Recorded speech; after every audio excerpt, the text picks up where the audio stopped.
ये एक वीलॉग ज़रा अलग किस्म का है क्योंकि बहुत सारे लोग मैसेजेस कर रहे थे और उनका ये कहना था कि जो कुछ भी शाम में हुआ और पूरा का पूरा हुकूमत का तख्ता उल्टा गया उसके ऊपर एक वीलॉग करें और तफसीलात बताएं कि एक्चुअली वहाँ क्या हुआ। तो ये वीलॉग अगर आप देखेंगे तो आपको बिल्कुल आसानी के साथ सारा खेल समझ आ जाएगा कि शाम में हुआ क्या, किस तरीके से हुआ और उसकी जिम्मेदारी किसके ऊपर आती है और क्या जो हुआ है इसका इम्पैक्ट मिडल ईस्ट के ऊपर क्या होगा। यानी मैं तो इसको ऐसे देख रहा हूँ कि शायद एक नया मुल्क बनने की तरफ चीज़ें जा रही हैं, यानी चंद मुल्कों को मिलाकर एक नया मुल्क भी इस खित्ते में बन सकता है। ये चीज़ें जल्दी तो नहीं होंगी लेकिन टाइम लगेगा। आप सबसे पहले यहाँ पे एक मेरे पास मैप है मिडल ईस्ट का। इस मैप को अगर आप देखें, और ये देखना बड़ा ज़रूरी है ताकि आप समझ लें कि यहाँ पे हुआ क्या है। अगर आप मिडल ईस्ट का एक मैप देखें तो आपको ये सब्ज रंग का सीरिया नजर आ रहा है। सीरिया शाम को कहते हैं, अंग्रेजी में इसका नाम सीरिया है। और इसके साथ आपको पीले रंग का जो है वो इराक नजर आ रहा है और उससे पिछली तरफ जो है वो ईरान है।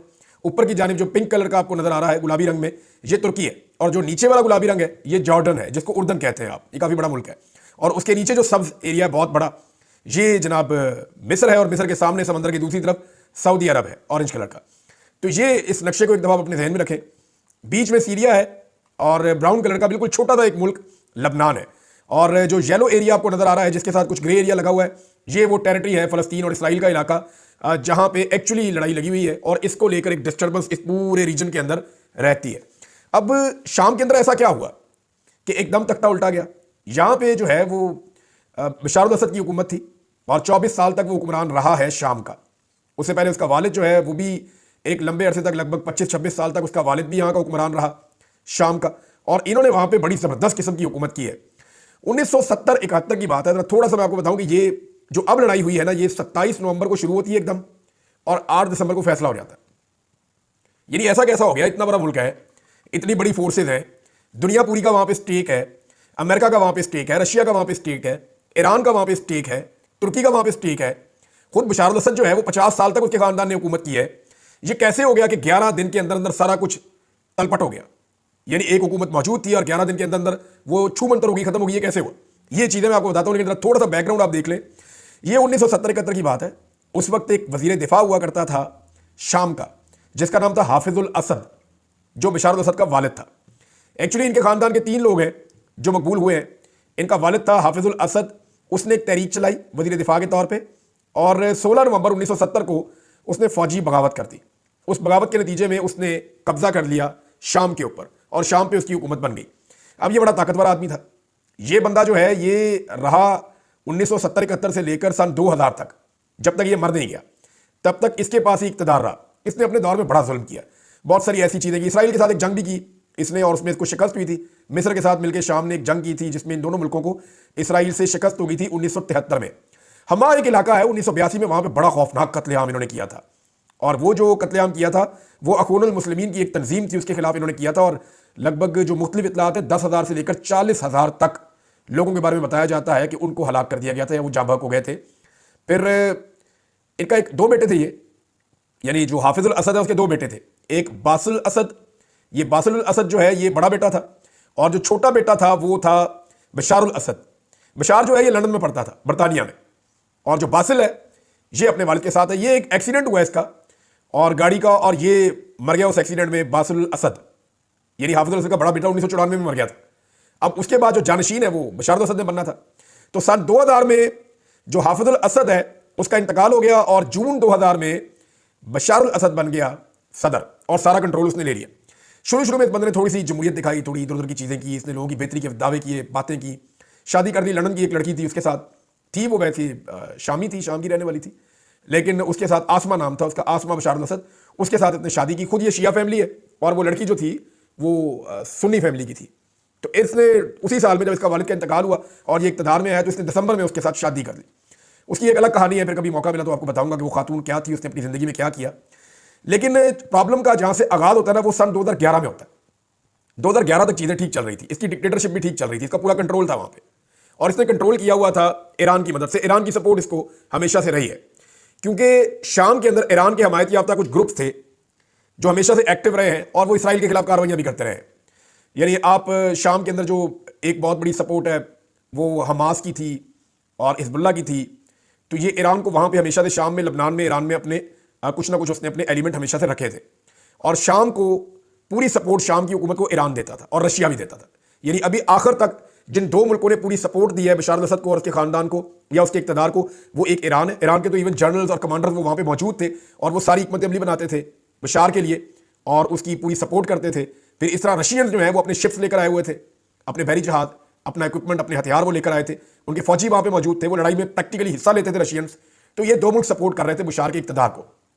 दूसरी जानिब जो आखिरी लड़ाई थी, इसमें जो अरब ममालिक हैं वो और अमेरिका, ये दूसरी तरफ थे, ये अब बशार को सपोर्ट नहीं कर रहे थे। तो एक तरफ बशार के खिलाफ अमेरिका और उसके इत्तेहादी जो अरब ममालिक थे, और एक तरफ जो है वो ईरान और रशिया जो है वो उसको सपोर्ट कर रहे थे। ये आप दोनों चीज़ों को याद रखें कि ये प्रॉक्सी भी थी, एक तरह की लड़ाई इस तरह की थी। अब 2011 में आपको याद होगा वहाँ पे एक तहरीक का आगाज़ हो जाता है और एक कंपेन शुरू हो जाती है बशार के खिलाफ, और बशार जो है उसका इक़्तिदार हिल जाता है। उसके बाद इसने जुल्म और सितम का एक बाजार गर्म कर दिया। इसने शाम के अंदर इसने अपनी अपोजिशन को दबाने के लिए पूरी ताकत का इस्तेमाल किया। लाखों लोगों को इसने जेलों के अंदर भर दिया। इसकी बदनामी दबाना 3-4 बहुत बड़ी बड़ी जेलें हैं जिसके अंदर ये लोगों को डाल देता था।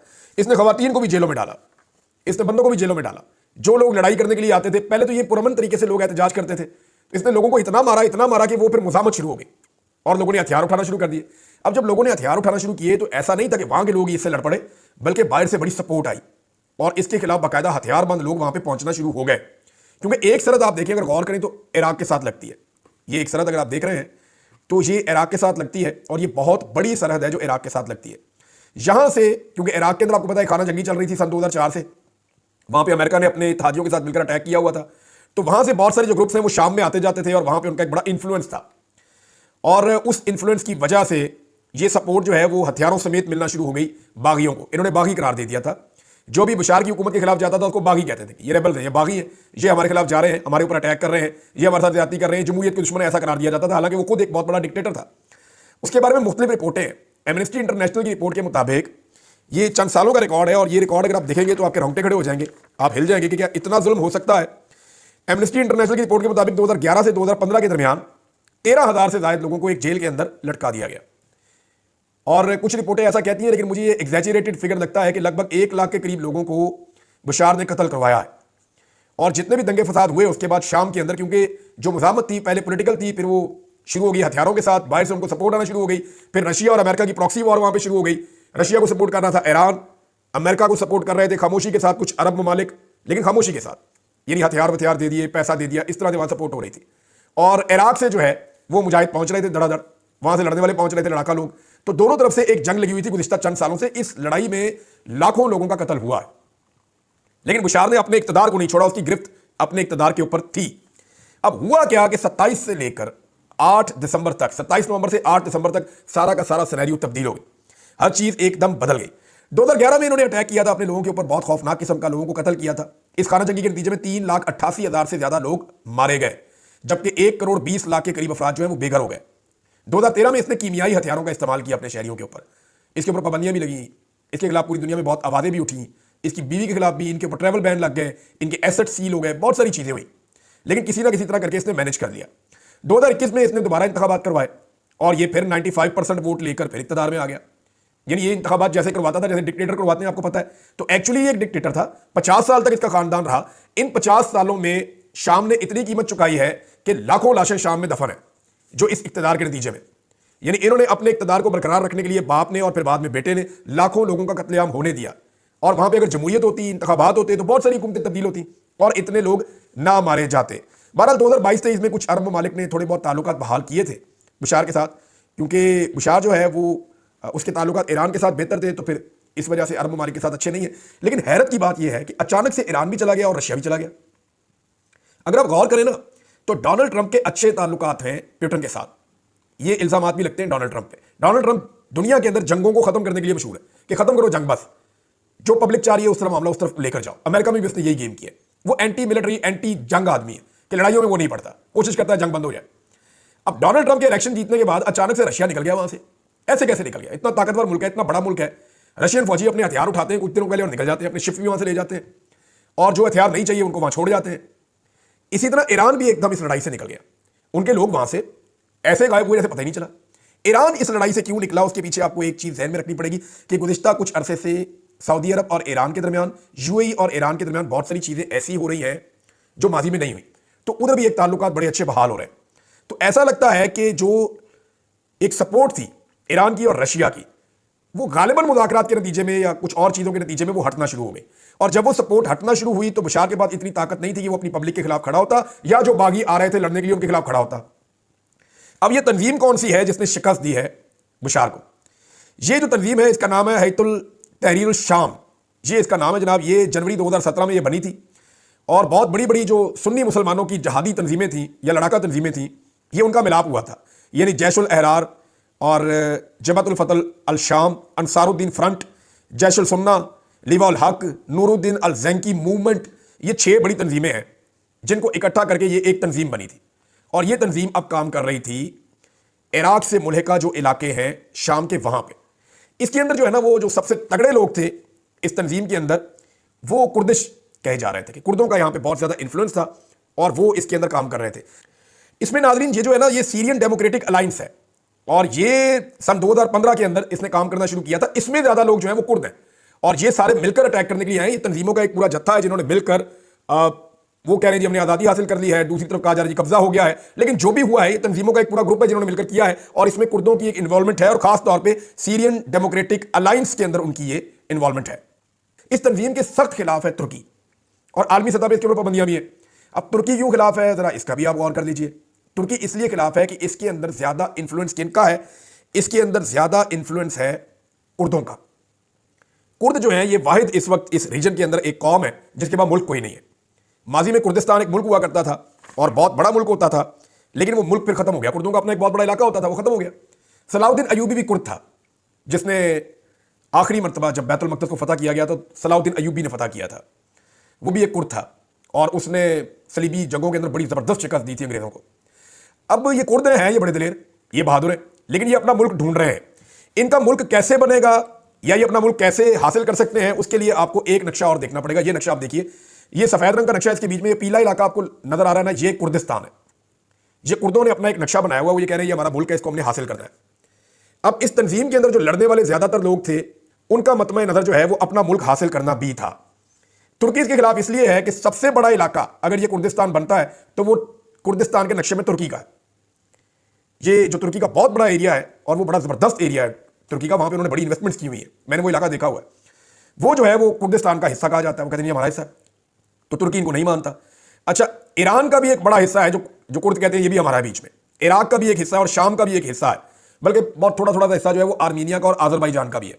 अगर पूरा कुर्दिस्तान इसी नक्शे के मुताबिक बनता है तो 4 बड़े मुल्क तुर्की, शाम, ईरान और इराक ये उसका हिस्सा हो जाएंगे और उसके बाद थोड़ा सा आर्मीनिया और बिल्कुल थोड़ा सा अजरबैजान ये उसका हिस्सा हो जाएगा अगर कुर्दिस्तान बनना है तो। अब वो लोग जो है वो फ्यूचर में 2 चीजें अचीव करेंगे। तो वो कह रहे हैं जी शाम में हमने अपनी इस्लामी हुकूमत कायम कर ली है और इसका जो सरबराह है उसके बारे में थोड़ी सी चीजें मुझे आपको बतानी पड़ेंगी, इसलिए जो बड़ा इंपॉर्टेंट आदमी है, आने वाले दिनों में आप इसके बारे में खबरें सुनेंगे।